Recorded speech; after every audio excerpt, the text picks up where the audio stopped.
5 seconds to go. Start. Sir, now I come to the last 2 points.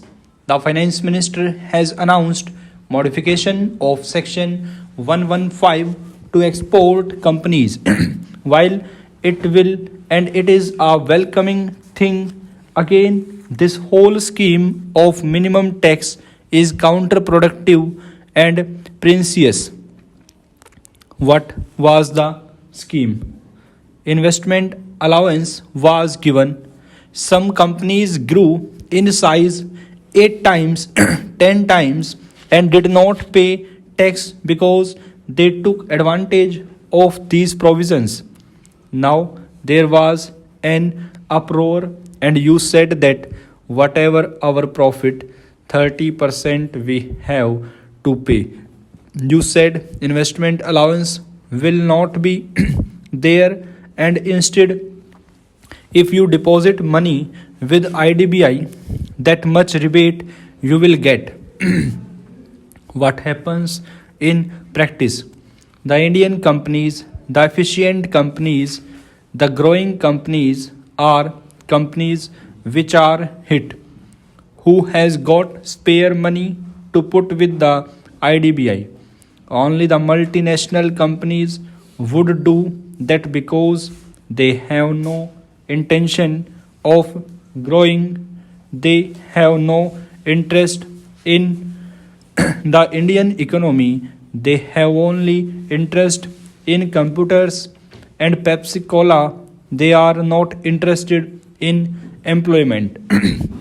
So they can put money in IDBI, which is again temporary borrowing, which I have discussed earlier, and they get all the rebate.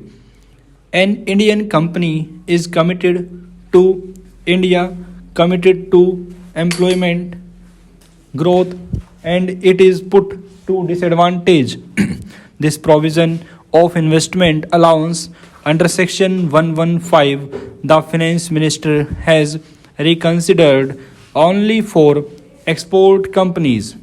I submit that the entire scheme of section 115 should be scrapped and investment allowance should be restored to with and what was there for so many years.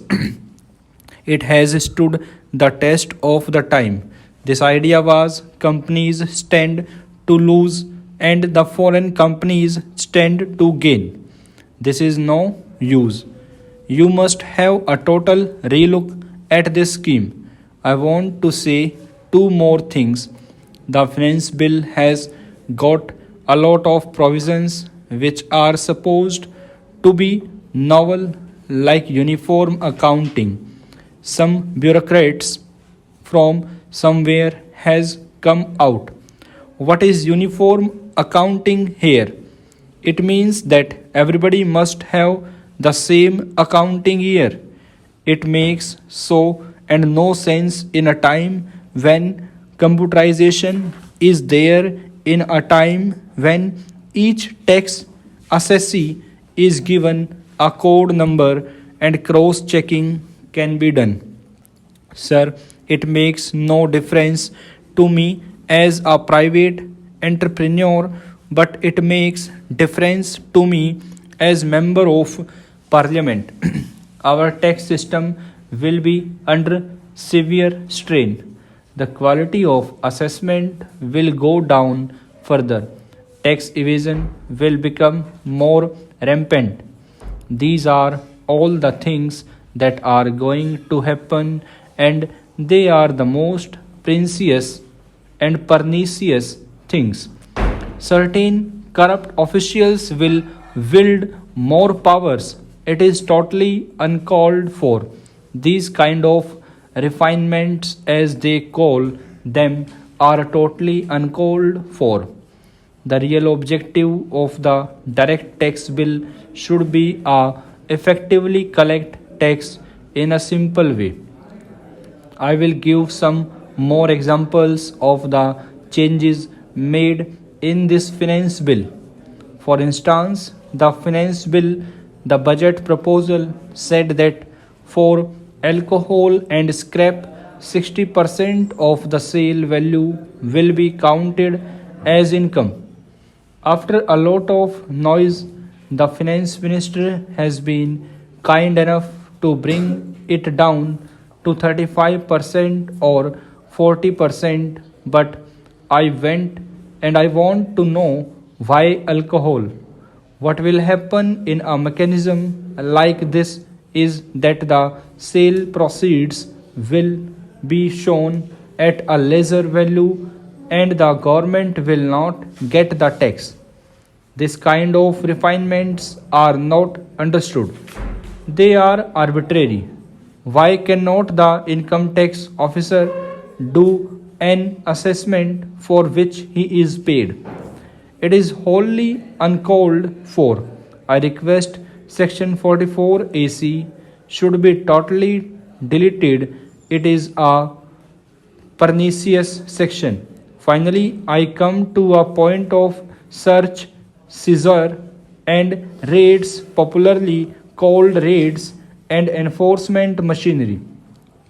In early 1960s, a proposal was introduced in this income tax act that due to rampant evasion, income tax authority should have the power to search the premises of tax assessee and to seize any documents which show revenue concealment.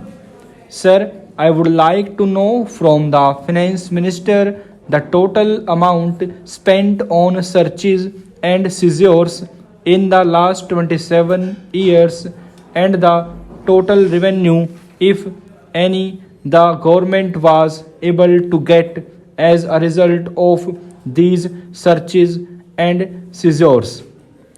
Every time we read about some big business houses or monopoly houses being not good, and when a monopoly house was raised, it becomes a big news. That is only done sometime to have sensational news for public. But what do we see today? Stop.